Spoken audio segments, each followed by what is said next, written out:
Housewives of Potomac reunion 2. Honestly, I don't even know why I'm reviewing this stuff because the whole thing, I saw a bunch of clips on Twitter and TikTok, and I'm just like, it's a toxic little franchise at this point. I don't know if they should do a total sweep, but one or both of the bandits have to go for this to be watchable ever.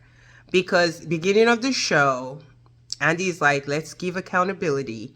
And as the show progresses, we see that Candice apologized multiple times, took back things, did things, and Green Eyed Bandits had a stop for each time.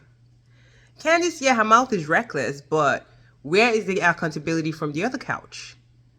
And it's like Wendy and Candice are held to be accountable, but Giselle and Robin can give excuses. I don't know if they were edited out when they were accountable, but this was impossible to watch. Anyway, it starts out with Mia's segment. They talk about the kid carrying intelligently, which Mia should have done, being the freaking mother of this child. Said, this is about a child who can watch this. Like, why are we talking about kids? But Mia is going on about how she inherited, which I still call BS, that she had more money than Gordon. When someone dies, you don't get the money right away because probate happens, okay? So her saying she had all this cash flow from her 3 grandparents that didn't take her in when she was a teenager. That's why she had to live with Jackie and her mom. I find it hard to believe that her parent or her grandparents that died had all this money to give her to inherit. I think she lies a lot, but she's also shameless, which is crazy because yes, she can admit she's having a whole affair on her husband, that the kid might not even be her husband's kid, but then she can't admit like a normal thing, like yes, you married Gordon for money. Why else would you marry a man you were obviously not attracted to if you were still cheating with your ex-boyfriend the whole marriage? But I guess it is what it is. They asked Wendy and Candice why they never called her, and they're not friends. Why are we faking like we're friends?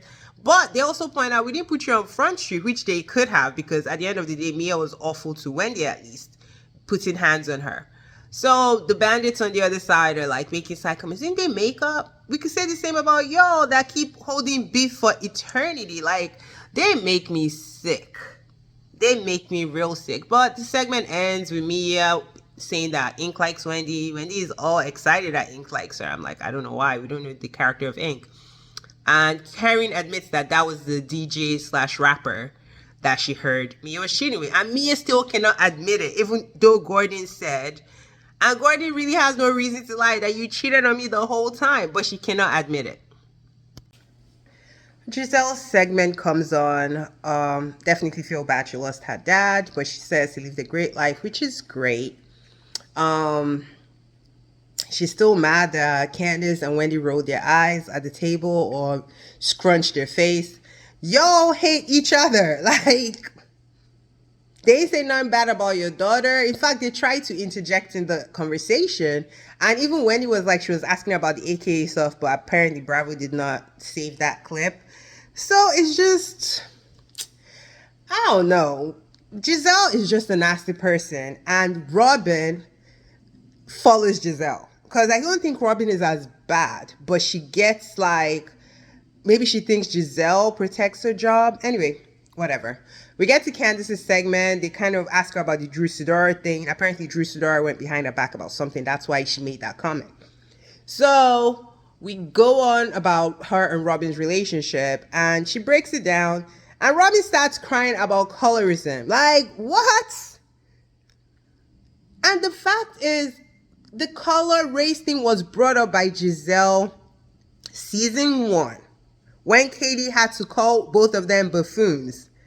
So to make it look like you guys do benefit from colorism. You guys are the most basic, no storyline having people, but you have a whole bunch of fans.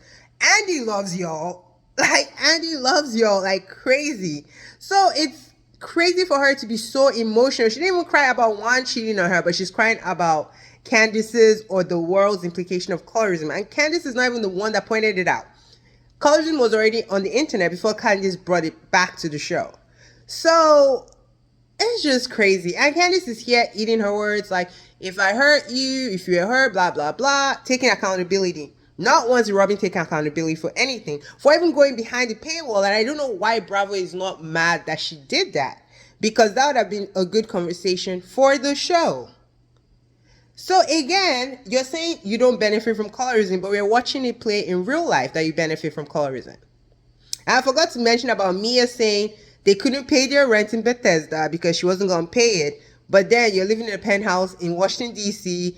Gordon's about to get another property in Washington, D.C. Like, girl, when you don't pay your rent, your credit is messed up. Mia's life is fake and is a lie, and I don't believe nothing except we see paperwork because she lies a lot. You can't pay your rent in Bethesda. You're being sued. That means we've passed the eviction process at this point. But you go get a penthouse in Washington, D.C., one of the most expensive places to live. If y'all believe her, good luck. And they just keep going back and forth. At this point, Candace is like, girl, if this is a friend ending situation, then let it be. They bring back the colorist situation. Karen tries to grand down this situation, talking about there's no better people to talk about it. Robin literally said 5 minutes ago that it made her extremely uncomfortable to talk about colorism. Like, what are we talking about here? And when he calls her out rightfully, it's like, no, this is not the stage. We do not have the range to address this situation.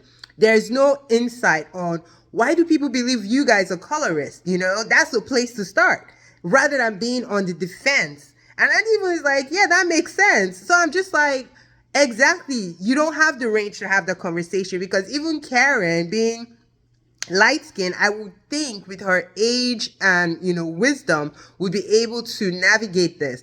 But for her to say like this is the best stage to talk about it when one of the castmates is literally crying about talking about it, girl. So Nneka is like trying to even point out that that Candice took accountability and Robin is like, well, you know, basic GEB behavior, like no accountability. Then the husbands are backstage. They're hyping Nneka up to basically talk to Wendy. And the husband is like, you don't want me to talk for you. And she's like, boy, don't make shit worse for me. Let me talk or you go back to where Juan Dixon is because I do not need the extra smoke right now. So the husbands join the ladies. And of course, Chris is being asked about the whole he and the fake lady that lied that they had all this stuff, then came back and took it back. And somehow Robin doesn't get in her thick skull. He keeps saying, bro, I never met this lady. It's not me. Robin keeps asking the same stupid question that she couldn't even ask her own stupid husband that erases his messages. Like, does Juan beat you up? Like, girl, why are you so scared of Juan? Because I do not understand. But I digress. So they're going on and on. Chris is basically like, leave me alone. Then Andy asks a shady question to Candace, like, did you pay the lady off? And she's like, no. But I do feel like Giselle may have put the lady up, which is fair. She's like, she has a distrust for Giselle. Giselle tries to argue, and Chris is like, she has her feelings the same way you had your feelings 2 years ago. So allow her to have her feelings. Next question, Andy. And everybody is like gagged. And Andy does move along. He tries to ask a shady question like, what do y'all think about Juan? We don't care about Juan. The idiot he's married to don't give a fuck. Why do we have to give a fuck? Okay? So we do not care. Stop asking us. Stop telling us. We don't care about Juan. Okay? So then they move on. Basically, Gordon's like, I'm here to support my wife. Actually, now ex-wife. But he also tries to gag us and tries to reveal something at the end and the episode goes off. Like, watching this is really like, I'm hoping the third episode there is some kind of redemption for the GEBs. But I don't think there is because, again, even Chris says, like, this girl can just say, oh, I misspoke, and we move on. But you guys keep telling Candice to have accountability. There goes the color stuff. But you guys don't want to talk about it.